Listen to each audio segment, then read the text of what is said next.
Hello and welcome to this first lecture of this new section on enhancing patient financial experience.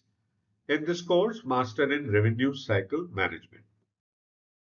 So, the purpose of this section is to help you get a good view, in-depth view of how to enhance patients' financial experience, and that can help you implement RCM excellence in your organization. And in this lecture, we will talk about one of the things that can enhance patient financial experiences of improving billing transparency. So let's look at broadly what are the things that you can do to enhance patient financial experience. Any thoughts? So broadly, there are three things that you need to do that you can do to enhance patient financial experience. And first of that is we've talked about is to improve the billing transparency. You need to make the billing statements clear and easy to understand, and patients are more likely to pay their bills on time if they understand what they owe to you as an organization and why. Two both important things. Second thing is to provide patients with flexible payment plans and financial assistance options to reduce the bad debts and improve collection rates. Now, there you can use patient portals to give patient access to online bill payments and account management. And so, such flexible payment options can help you get your payments on time. The third thing is to engage patients early in the revenue cycle by providing upfront cost estimates. Remember the word upfront cost estimates and offering financial counseling to help them understand their insurance coverage and payment responsibility. So these are the three things that can enhance the patient's financial experience. So the question is, let's take a look at how to improve the billing transparency. So what do you think you can do to improve the billing transparency? So before we look at what are the various best practices in this area, let's first understand the benefits of providing a clear and easy to understand billing statement. Now, creating a clear and easy to understand billing statements improves patient satisfaction, reduces billing inquiries, and expedites payment. And that is the way to build your business, right? Unless the patient is satisfied, why would he or she come back again and not kind of spread word against you instead of spreading the words for you? So let us look at some of the best practices for designing effective billing statements. Right, let's take a look at that. So first thing is to keep it simple, right? Use simple, clear language.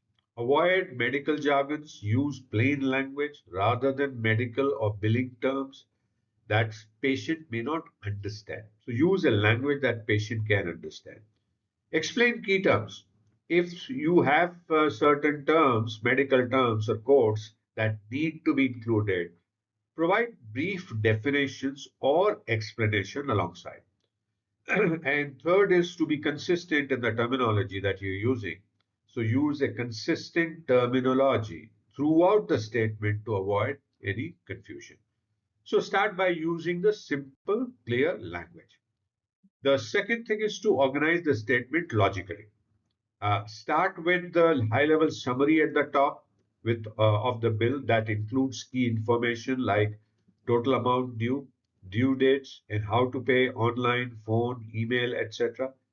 Then break down the charges below the summary, clearly showing each service and the cost of its being provided. And then you provide a total and payment information at the bottom that includes the recap of the total, due date, and contact information for easy reference. So organize your statement logically like this. Then need to add a clear explanation of benefits, EOB, that is how it is used in this sector. So show clearly what the insurance has paid, right? And what adjustment they made to avoid confusion.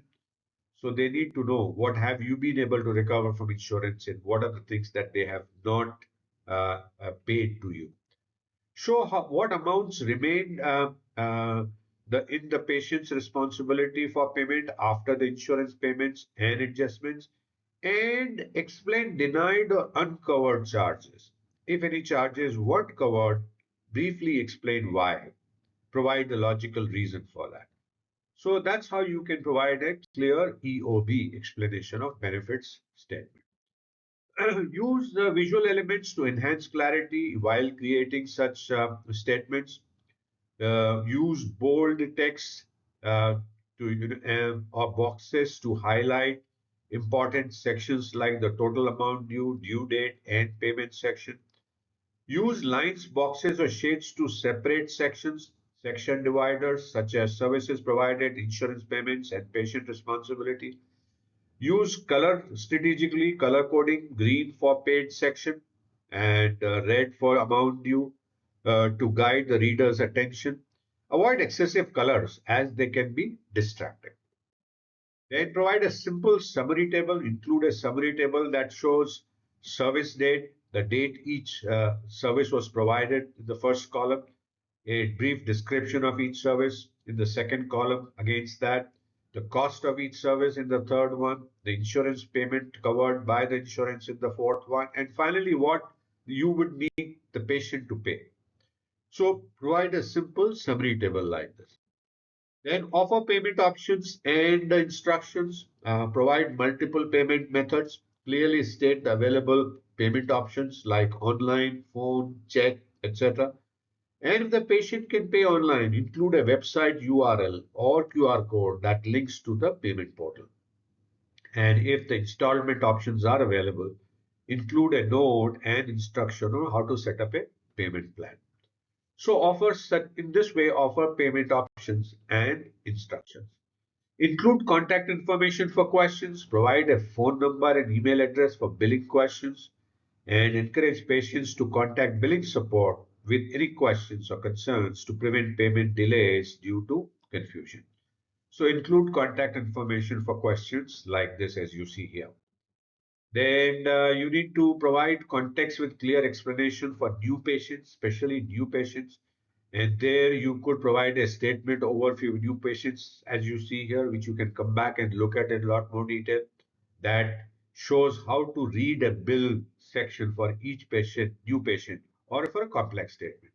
Also, add FAQs, frequently asked questions about billing as to why an EOB doesn't match the bill and how insurance impacts the final amount. So provide such context for clear explanation for especially for the new patients. Test the statement with patients for feedback. Uh, have a sample group of students or patients review the statement and provide feedback on its clarity and make necessary adjustments based on the common areas of confusion or suggested improvements. And then consider adding digital options. Some patient portals now allow patients to view their bills online with clickable sections to get more information about specific charges or payment options. So have these interactive online statements and consider emailing patients a summary or a reminder that the statement is available with a link to a full statement. Let's look at an example of a statement structure. A clear statement might look like this. It will have a header that will include basic information like patient name, account number, statement date, a summary section, total amount due and due date with clear call to action like pay by this date to avoid late fee. Third section would be insurance payments and adjustment. Clearly show what insurance covered and any adjustments or discounts. Detailed itemized charges. List each service date, description, service cost, and insurance payment and payment patient responsibility. Provide clear steps to pay, including online and installment options. And finally, provide the contact information. This section, a help section that encourages patients to call or email with questions. So, implementing these steps, as we saw in this lecture, will create a more patient friendly billing experience, increase transparency, and encourage timely payment. So what do we do next? So having looked at how to improve billing transparency, we will look at how and what flexible payment options can you offer to your patients? So, thank you so much for watching this first lecture on enhancing patient financial experience in this course, Master in Revenue Cycle Management. I hope you're continuing to learn new things, continuing to enjoy, and I do look forward to see you again in the next lecture.